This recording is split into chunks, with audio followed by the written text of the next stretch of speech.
Hi, everyone, and welcome back to Philanthropy. On today's episode, we are continuing the conflict series. So, the first couple episodes, we talked about how to discover what your conflict type is. And then, of course, a general how to have a difficult conversation. And then we went into the specific default conflict types. So, we did a couple episodes already. One was how to have a difficult conversation if you are conflict avoidant or trying to have a conversation with someone who is conflict avoidant. And the next conflict type was if you are passive aggressive or trying to have a conversation with someone who is passive aggressive. Today's episode will be focused on people who have explosive conflict types. And then the last episode, the next one that we'll be taping, will be confrontational aggressive types. So all of the episodes of the default conflict types follow the same format. We will talk a little bit about characteristics of this conflict type, along with the health risks that generally come when you have this type of a conflict type. And then we go into how to have a difficult conversation with someone of that conflict type. Then we go into the specifics of if that is you and you're the one in the difficult conversation, how can you get through that? And of course, tips on how to become more assertive. So all of the 4 conflict types are hoping to work towards being more assertive.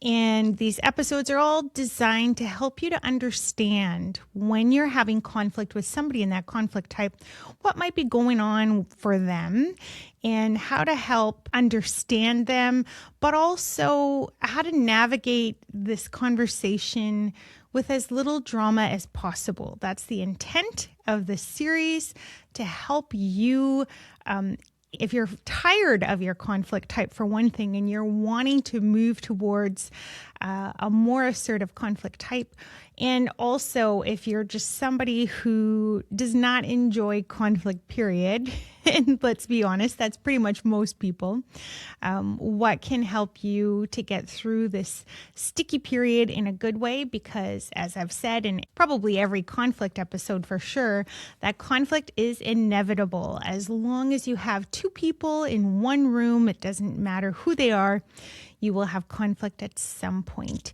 and or you should, right? I think a lot of times if there's not a lot of conflict, hopefully there's a lot of good communication, and that is helping you to understand the other party better.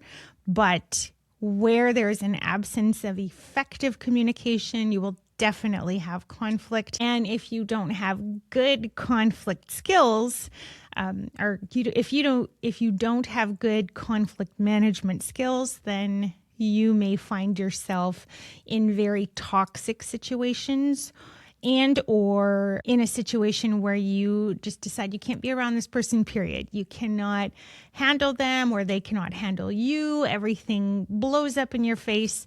And if that's you, I hope, you're going to get something from these episodes so that that doesn't happen. And that's exactly why I started this series, because I recognized in my work as a principal that there are a lot of people who struggle as soon as their conflict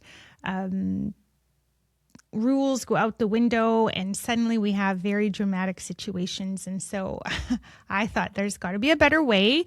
Let's get some education in here and let's do this in a good way so that people can get to the root of their issues and sort them out as peacefully as possible and amicably. Hopefully they can repair a relationship, but if not, then at least you have the information and you know that you have tried everything to make a relationship work. So let's get into how to have a difficult conversation with an explosive conflict type. Now, I call them explosive because this has been my experience with explosive types, that they sit quietly for a long period of time. They're actually I would say almost a combination of a conflict avoidant person and a confrontational aggressive person. So they typically are avoiding conflict as much as possible, but they're keeping score. They're keeping tally of everything. And then one day, they have the classic, this is the straw that broke the camel's back moment, and everything explodes. And so that's why I've called this type the explosive type, just because it is a characteristic of this conflict type that there's a boiling point. There's a point where everything comes out at once, and it's an explosion that is it can actually be very scary. And so some of the things that are typical, aside from what I said, they can often have that boiling point moment. Some other things that are typical, of course, they bottle up their feelings. And they often use their past events with you. If they're having conflict with you, they have past events as fuel during the explosion. So this is where, at least in this moment, you're going to hear everything you've done wrong ever, or shortly thereafter, right? It could come out a little bit after, but you're going to have a moment where it will feel overwhelming because you didn't realize this person was so bloody furious with you. And it can be a little bit jarring, actually. Some of the health risks of having an explosive conflict type. They are often emotionally unstable. They have feelings of overwhelm, guilt, out of control. This can create patterns of toxicity or trauma in their relationships. Others are walking on eggshells. And in an explosive conflict type person, this can lead to depression, anxiety, feelings of regret, and this creates a stressful environment for all parties. So as soon as you move towards being a more assertive conflict type, a lot of these health risks will diminish. They'll alleviate over time, the better that you get at it. So that's the hope that, you're going to reduce a lot of the drama in your relationship, and you're also going to reduce those impacts on your health. And if this is you or somebody and you recognize some of these health risks that they struggle with, sometimes it's because of bottling up those emotions, bottling up conflict, and they really need to get it out in a healthy way. So hopefully you can send them this podcast and maybe that'll help them. I know sometimes people can be a little bit offended when we send them specific podcasts, but I think if they know that you love them and you want to help navigate conflict in a good way, maybe they won't take it so harshly. So if you are trying to have a difficult conversation with somebody who is explosive, there are a few things that you want to keep in mind. So the first thing is that you want to be able to name this pattern gently and without blame as much as possible. It's best if you don't do it in the moment. If they're having an explosive fit, you don't want to be sticking a label on it and, antagonizing them. That's going to add some fuel to the fire. So wait when things have calmed down and then talk about it and say, you know what, I recognize this pattern. This is kind of an explosive pattern. And if you bring attention to the pattern and not so much the person, that's going to be really key. We don't want to put all of the blame on this person. Honestly, they probably, maybe up until this conversation that you're having with them, maybe they're not even aware that this is a conflict type and this is their normal. And so you're going to be shedding light to them. So bring some attention to that behavior. And again, try to not stick it onto them as, you do this. Remember, we've talked about this in some of the earlier episodes. Whenever you say the word you, then you're going to often send someone into defense mode and they're going to start protecting themselves and wanting to attack you back in order to protect themselves. So we want to really reduce that. And we want to say, okay, you know what? I recognize this pattern, and you can mention some of the things we just talked about. This is typical for an explosive default conflict type. And I always say default because people may learn this as a protective mode, and it's a very subconscious process. It's kind of their way to handle conflict if they haven't been taught how to handle conflict in a healthy, assertive way. We often default to one of the 4 conflict types that I have mentioned in some earlier episodes. And sometimes people may express conflict differently. They may most of the time be, let's say, explosive, and some of the other time they're conflict avoidant. You maybe have even recognized some passive aggressive behavior that they've done, but generally people follow one of the conflict types. And so it's a default until we unlearn those behaviors and we learn how to express conflict assertively, then everybody's going to have a default conflict type. Something else to consider is you want to try and lower the emotional stakes.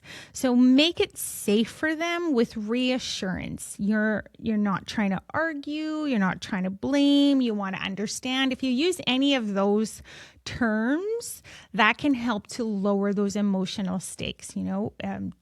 I'm not trying to argue. I'm not trying to blame. I want to understand you.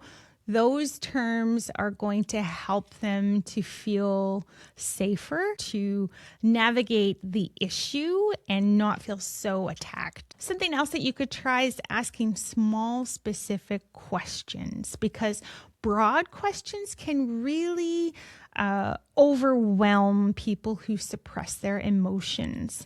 And particularly because people who are explosive conflict types are often very detached from their emotions. And so they don't like to spend a lot of time in their emotions because they don't navigate that emotional territory very often. It can be very foreign to them, and sometimes they don't have the language. And so that's what we're going to be doing. We're going to be trying to help them with that language and that structure. So if you ask them very specific questions, that's going to help to disarm them a little bit, right? So instead of saying, "Why do you think you're mad at me?" And then, of course, you're going to get this long, crazy list of all of the things you've ever done since time immemorial. It is more helpful if you're very specific and you say something, for instance, like, "Was there anything about yesterday that bothered you?" And that helps them to narrow their focus. And then they're not going to go all over the place and give you every single thing you've ever done, which may overwhelm you personally, but it'll help them to narrow that focus and say, okay, let me describe what was going on yesterday. And that helps them also to not feel overwhelmed, right? So something else you could try, like another example for a specific question: on a scale of 1 to 10, how upset were you maybe at some event or whatever it was? Or you could try another one: is this about being hurt, frustrated, or unheard? So in that instance, you're giving them choices. Also, you're giving them language, and that's helping them to pinpoint, maybe they were just feeling frustrated, and now they're going to start exploring the need that went unmet. So that's going to really help that person. And again, it's because we want them to feel that structure when they don't have that language. Something else is that you can set clear expectations around things like, for instance, timing. They need to understand by having specific expectations. This is much more preferable. This is a healthier way to manage their stress and to express themselves. So having some clear expectations can really help. So for the example of setting some clear expectations around timing, we could say something like, let's do a regular check-in, committing to a regular check-in with this person and saying, let's meet, periodically. Let's even put it on the calendar. We can say every other Friday, I would like us to just go over whatever is upsetting you. And if you have this expectation, then they understand that you're approaching this as a team effort, and you're going to be giving them like a pressure release valve. So we're not allowing them to build up anger and resentment and all of the things that are upsetting them. We're giving them moments to release some of this and to practice some of the things that we've talked about, like connecting to that language, falling into structure, which is a little bit more assertive. And so if we schedule that and we, and I'm going to stop here and just give an example, a couple examples actually, because in my work as a principal, I have worked with people who had explosive conflict types. And of course, that's where all of this information comes from. I brought it out from my principal experiences because there was a lot of conflict, and that's a principal's job. Your job is to deal with all of the conflict, sort through everything, and hopefully everybody leaves peaceful and happy so we can focus on education. But that's not always the case, right? And of course, for myself, I didn't know going into the position that would be my job, that I'd be sitting in a sea of conflict all of the time. But that's what happened. So here we are. Now we're all doing this podcast together. And so, a couple experiences that I'd had with explosive conflict types. There was one case where there was somebody and they were specifically upset with me, and I didn't know they were explosive until, of course, they exploded. And at that moment when they exploded, they brought out a long list of everything I had ever done wrong since the day I met them. And I, of course, had no idea somebody was keeping such a close eye on everything that I'd ever done wrong. And as we went through that list, I had to stop this person and I had to say, well, some of these decisions happened because a higher up made that decision, or this was something that we had decided as a team and that sort of thing. So I had to sit there and go, well, why didn't you have this conversation with me? Some of these decisions I didn't even get to make, but you're holding me accountable for them. And if you had just talked with me about it, then you would have known and you wouldn't be holding this anger and resentment towards me.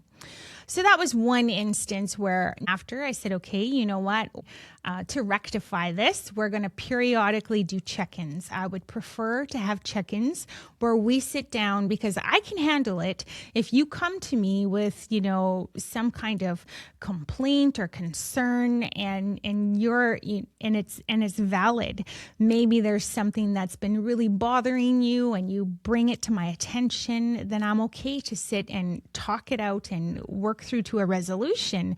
But, when you stack these up and explode in this crazy manner, then it's really hard to sit and work with somebody. And frankly, it's terrifying for other people who are at the receiving end of these explosions. Because of course we think of things like trauma, right? You can traumatize people to the point where they will be unwilling to navigate any conflict with you, because if they ever sense that another explosion is coming, then some people would rather leave that relationship. And so that's a risk if you have an explosive conflict type. So if you set a clear expectation about we need to meet regularly and we need to have these discussions and sort through any concerns in a reasonable manner and more frequently, then you're more likely to have success with this person. There was also another example that I'd wanted to talk about where there were two parties. I wasn't a part of it this time. In this situation, I had to mediate the conflict, and they were very upset, and they were in my office, and the one person was very upset and had said, "This is the third third time you've done this, this particular offense, and they were losing their mind on the other party and freaking out in front of me, and I had to dial it back, and I had to say, hey, okay, so tell me about the first time and tell me about the second time. And they did, and the other party heard about it, and I said, okay, so did you take this concern to the person the first time? Nope, they did not. They just noted the behavior and clearly were irritated about it. And then I said, okay, what about the second time? Did you have a conversation with this person the second time? Nope, they did not. But now they were starting to recognize a pattern in this person and they were very upset. So now by the time the third strike had happened, we see this person lose their mind full throttle. And the other party, of course, now this is the first time they've heard anything. And this is very similar to the situation that I had been in previously, where now I was on the receiving end and I got all of this information. And I said, why didn't you go to them the first time? And why didn't you go to them the second time? And this other party had said, well, they just were noticing this behavior and they were going to give them a chance and they were trying to be forgiving. And I had to correct them. And I said, no, you weren't being forgiving because you were holding it against them. And you weren't letting things go because you had a secret tally sheet that you were keeping score of. And this other person had no idea. And now they didn't have a chance to fix it the first time. They didn't have a chance to fix it the second time because you didn't give them that information. And now on the third strike, you're so mortally offended. And this is the first time that person has learned anything of it. And do you see how unfair that is? And this person was in a leadership position, the one who was the explosive conflict type. And I said, if you are a leader, you have to be giving people concrete information and you have to be giving them chances to correct their behavior, because you can't just run to the principal on the third strike and say, I did everything, because to me, no, you did not. You did not do your due diligence as a leader to help and build a better relationship with this person. You just kept score of everything and then you ran to tattletale the moment you couldn't handle anything anymore. And so I said, something that you could be doing better as a leader is going to this person. That's what I really preferred. And I said, if you're going to be a leader, I want you to be supporting this person. I want you to be doing check-ins, going to them and saying, hey, you know what? I noticed this happened. Is there anything I can do to help you? Is there something? Are you struggling with something? And then the second time, again, hey, what's going on? I've noticed the same behavior. Could we try a different alternative? Is there something else we could do? How can I help you? And I said, so these are the things that I would need to see from you, that you're actually helping the person who is struggling with whatever it is that they're doing wrong, because this is not a healthy conflict type for any kind of relationship, because you could be severing relationships, you could be traumatizing people. And that's not to condone whatever the person did. If you have an explosive conflict type and that person has done something and they offended you, I'm not excusing the other party. Of course, they need to be held accountable, but you have to also recognize that you need to be trying to work with people if this is a conflict, and trying to understand what things you could do to help them and to help improve this relationship in a better way. So those are my thoughts on, the pressure, having a pressure release valve and some clear expectations with them.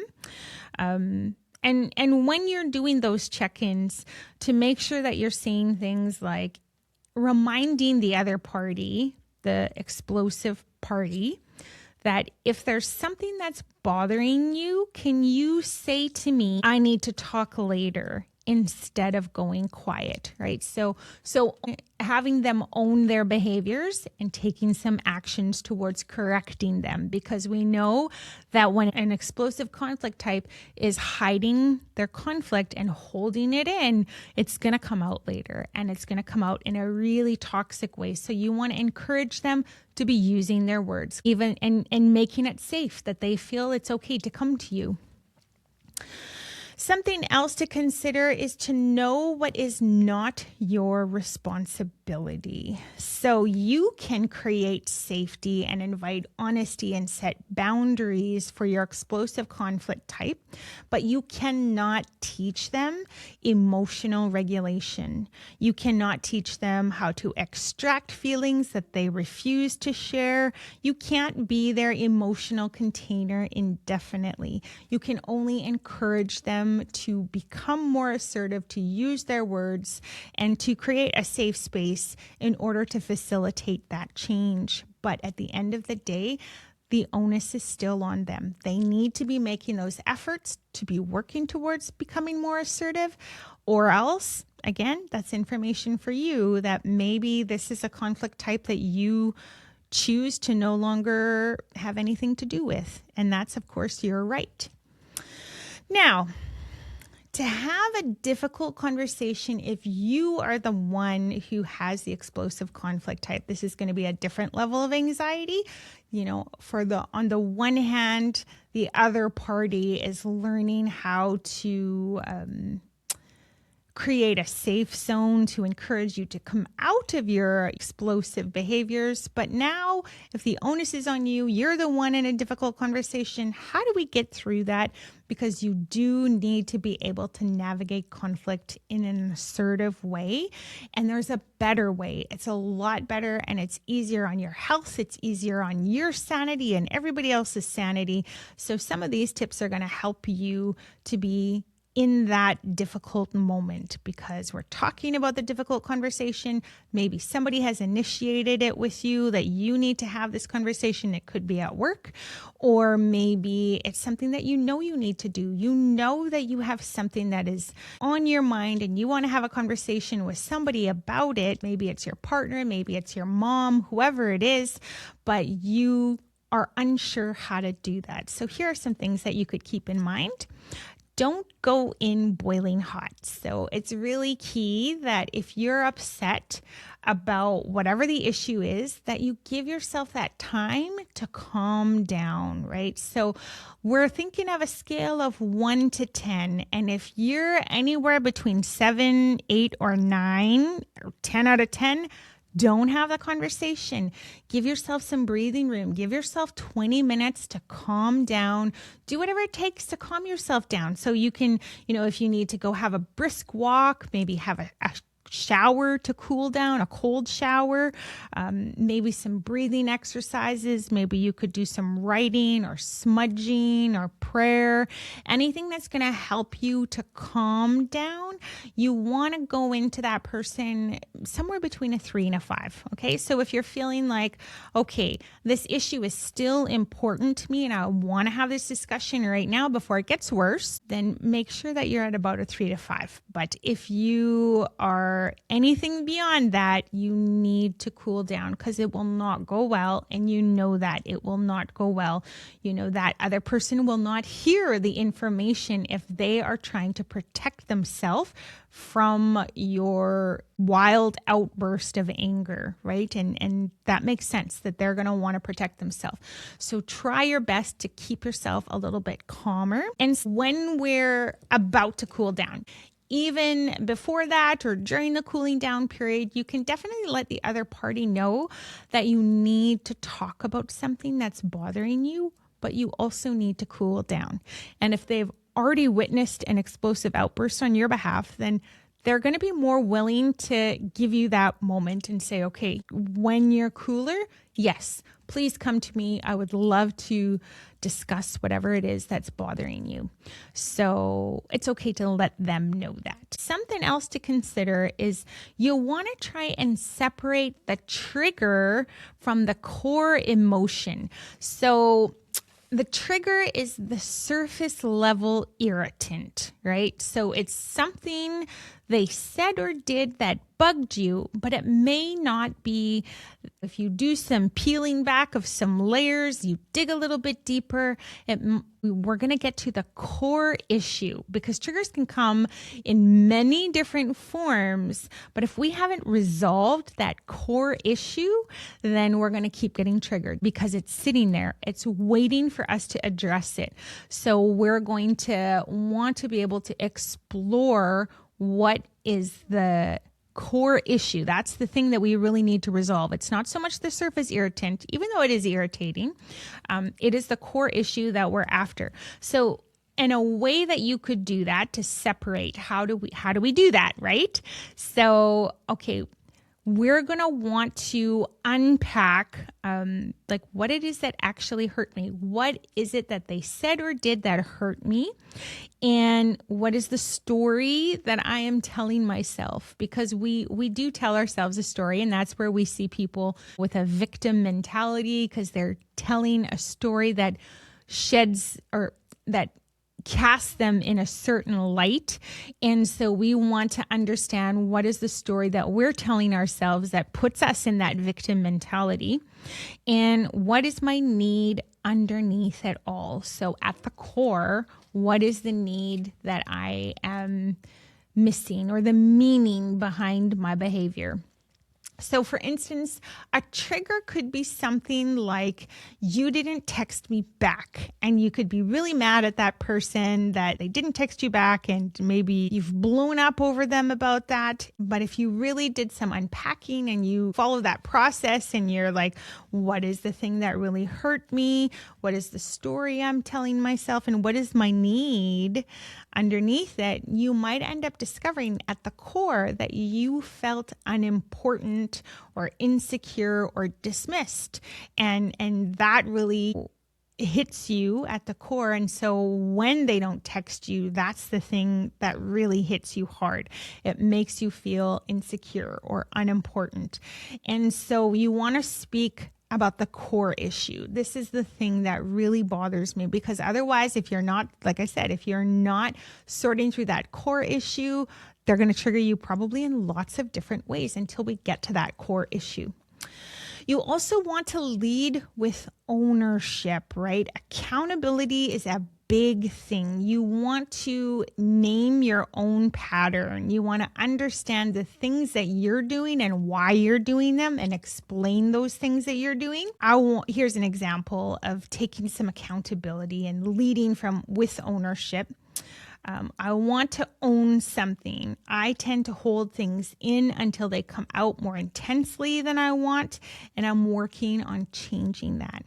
Now, if you lead with ownership, there are a couple things that are going to happen as a result of this. So for one thing, it disarms the other person, because now you're helping them to understand why you're behaving in a certain way. And so you're helping them to understand who you are and what's going on. But the other thing is, it shows that you are self-aware and you're taking accountability. And so if you're able to own your behavior and share that information, then people will want to help you. They'll want to get on your side. They'll want to be on your team, because by sharing your vulnerability, they're more likely to want to help you, because it's human nature. We will want to connect with somebody who is being vulnerable with us. At our core, we want to have connection, and vulnerability, the act of becoming vulnerable, is an act of connecting to others. And something else too is this could be called like the slow truth formula, which is kind of what we just talked about in how to unpack a trigger and then get to the core issue. Is that if you keep in mind, and we have covered this with how to have a difficult conversation. It's the pattern that we've talked about. And of course, if this is your first episode that you've ever heard and you want to know how to have a difficult conversation, go back to the earlier episode it's titled How to Have a Difficult Conversation. And we go through a lot of the mechanics of how to do that, things to consider. Now, these episodes right now, which are labeled distinctly based on a default conflict type, have more specific information that's going to apply distinctly to that conflict type. So in this slow truth formula, there are 4 things that you want to keep in mind. And this is how we're going to express a conflict to somebody. We want to have an observation. We want to have a feeling. We want to talk about the meaning or the need behind that feeling. And then, of course, we want to make a request. So in the difficult conversations, it's the same thing. We talk about a feeling, we go to a need, and then we go to make a request. And so this is just a little bit more specific to help with an explosive conflict type to learn the language. Okay, so for instance, here's an example. When you canceled our plans last minute, that's an observation, I felt hurt and frustrated. And that'll talk to the feeling or the feeling underneath that observation. It made me feel I wasn't a priority, and that speaks to the meaning or the need. What I need is more notice or reassurance when that happens, and that's the request. So that neatly ties everything in. Now, I'll say it again without the specific steps so you can understand what that's going to look like when you express whatever your conflict is to whoever's, in this conversation with you. When you canceled our plans last minute, I felt hurt and frustrated.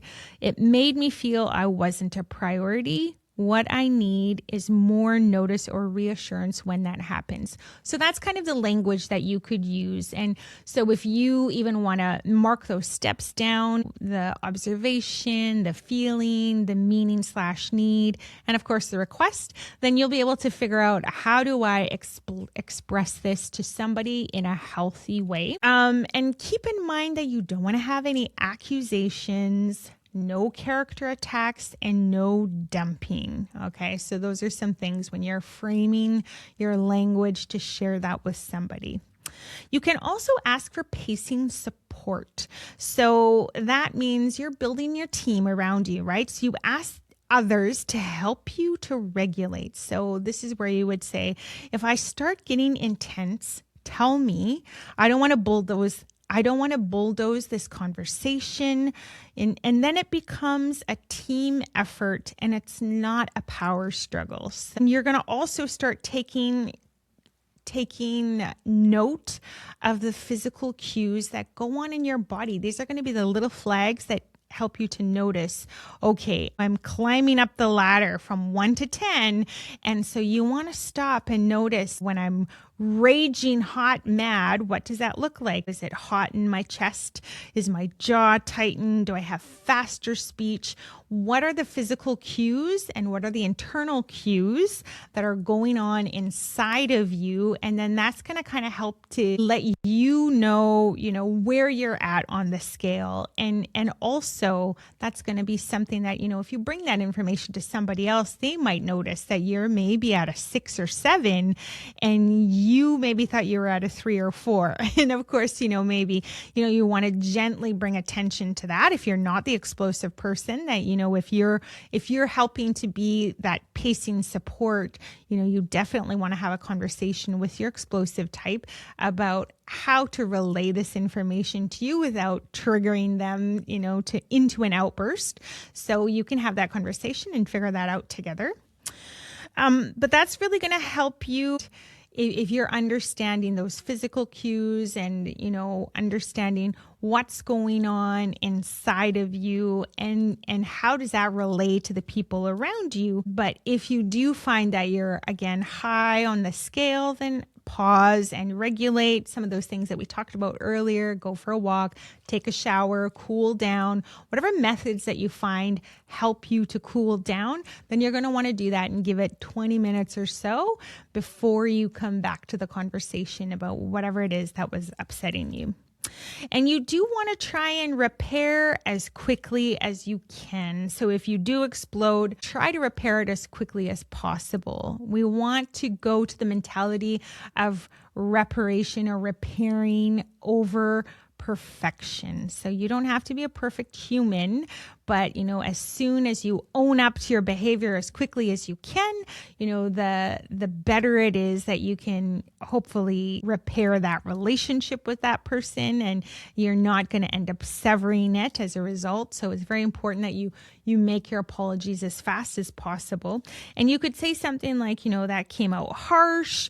I'm sorry. What I meant was, and go into explaining again what it is that was bothering you, and minding your language and how you've expressed yourself. So you want to, again, of course, for on your end, as the explosive conflict type, practice earlier, smaller releases, right? So you need to welcome your feelings and not fight them, because if you don't, then often you will end up carrying deep shame as a result of your outburst. And we want to avoid that shame as much as possible, because everybody has feelings, everybody makes mistakes, and everybody screws up. So the sooner that you can express to somebody if you were upset or you're upset with them about something, then the more likely you are to be able to fix it quicker, right? And it's not going to result in an outburst. We want to try and avoid the outburst as much as possible.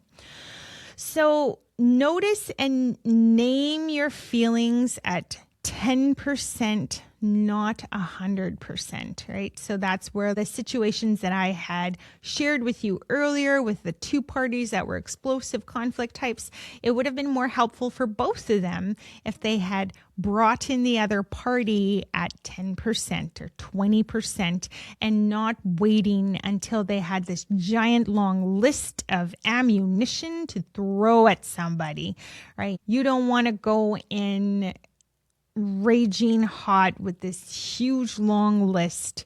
You want to try and let them in a little bit sooner. And sometimes things like journaling can help you, at the very first twinge of resentment, or saying, something is bothering me. Can I run it by you? So starting to be able to take those efforts as soon as you notice.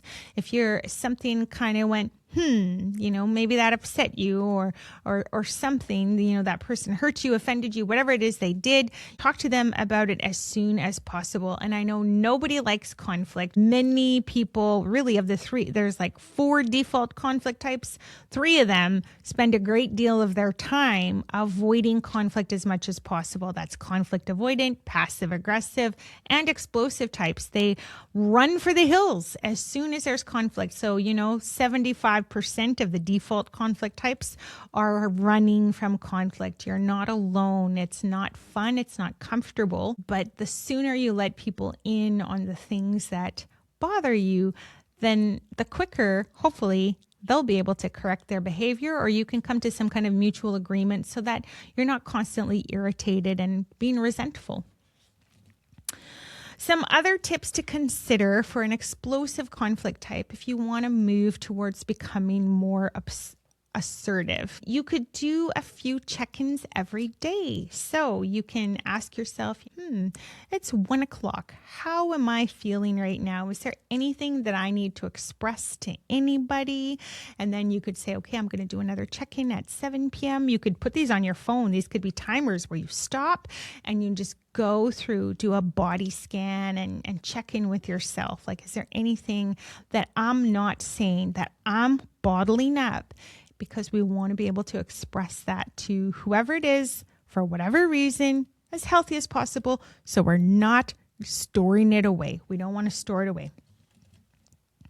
And keep in mind that assertiveness isn't selfish, right? So expressing these needs to people or these things that are bothering you, it's not selfish to be able to say, hey, I was upset, I was thinking about this or blah, blah, blah. And you might end up feeling like, oh my gosh, I'm always focusing on myself and I really hate that.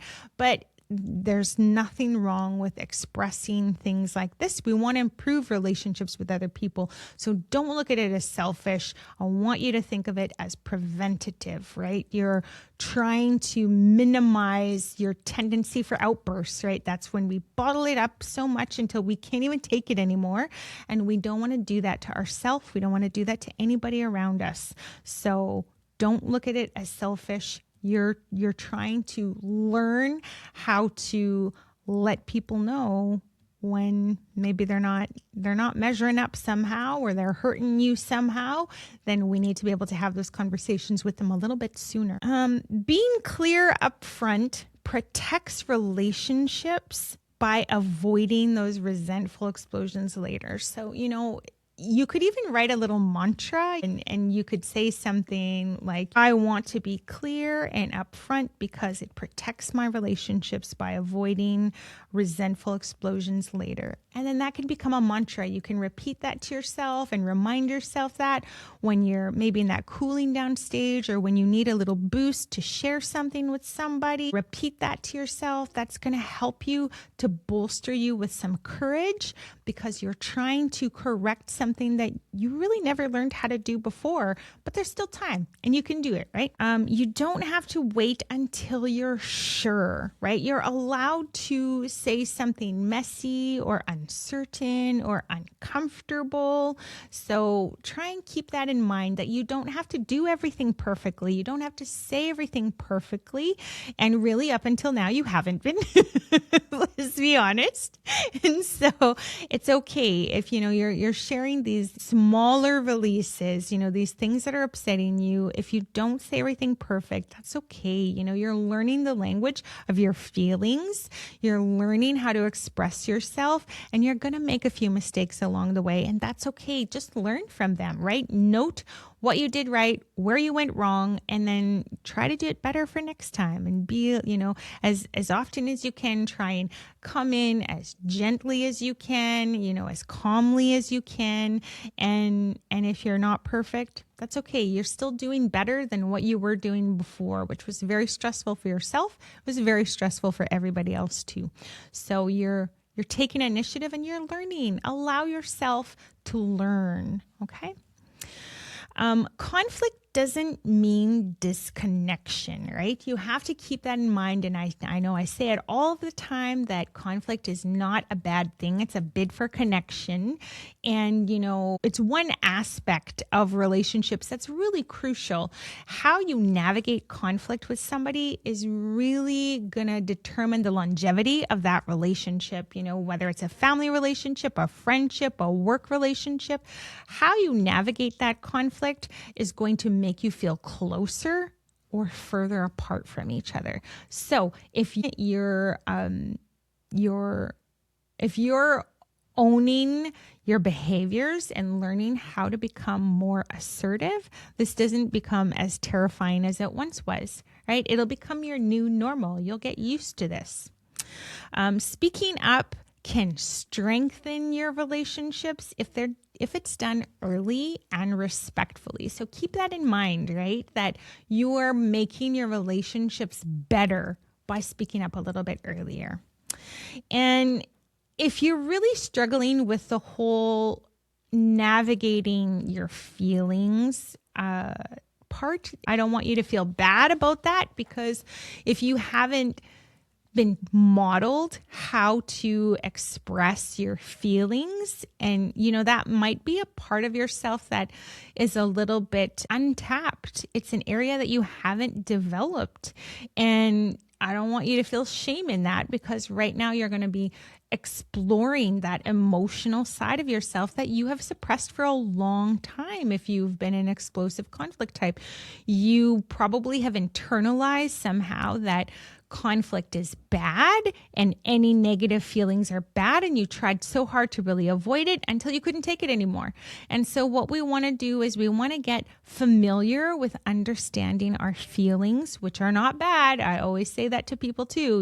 Anger's not bad and sadness is not bad. All of these things are going to help us to understand our unmet needs underneath them, but you have to get familiar with exploring that feeling and not dwelling in that feeling, right? And trying to understand, where is this coming from? So if you need help with that and learning how to explore the feeling side of everything, you could get a feelings wheel. You could probably order one online, or an emotions checklist, and you can go through, am I feeling sad? Am I upset? Am I frustrated? Am I hurt? And go through those to try and identify and pinpoint what the feeling is. And then once you understand, okay, yeah, that's exactly what I'm feeling. Okay, let's explore that. What's the story that I'm telling myself? And, what is the need or the meaning underneath it that I need to understand? So this is going to help you. So try and get a feelings wheel or an emotions checklist and practice going through it and identifying your feelings, because you're having feelings all of the time. And if you're struggling with somebody in a relationship, then you want to be able to understand and express to them what it is that they did and how they upset you. So you need to use that language to communicate with them. If you need to, you can role play. Of course, I'm a big fan of role play. So if you need to have a conversation about something, you can practice with a friend, you can practice with a pet, you can practice in the mirror. That's always a good method to try and help you to learn the language, to help you to unpack a lot of this stuff, but to be able to communicate effectively and assertively.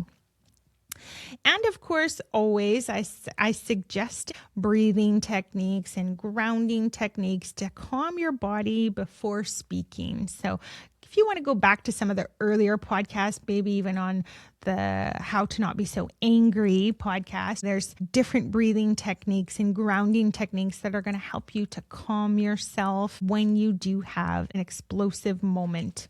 And those techniques are going to help you even if you're not currently having an explosive outburst, but you're somewhere, in that area, if we're looking at the number scale, 0 to 10, if you're starting to feel like, hey, you know what, I'm between a 6 and a 10, then bringing in those grounding techniques and those breathing techniques, they're not ways to distract yourself or numb yourself. They're just ways to cool yourself so that you can get to your logical side, and you can start to unpack what's going on underneath there. What's going on underneath that sea of emotions to help you identify what it is that you're needing change in. And hopefully you can do that in time, and you can work on having a better relationship with whoever it is that you need to be working on your relationship with. So I hope that helps you, and stay tuned, because we're going to be coming back with another how to have a difficult conversation with a confrontational aggressive type. So I hope that helps you, and let me know. Take care and have a wonderful day. Bye.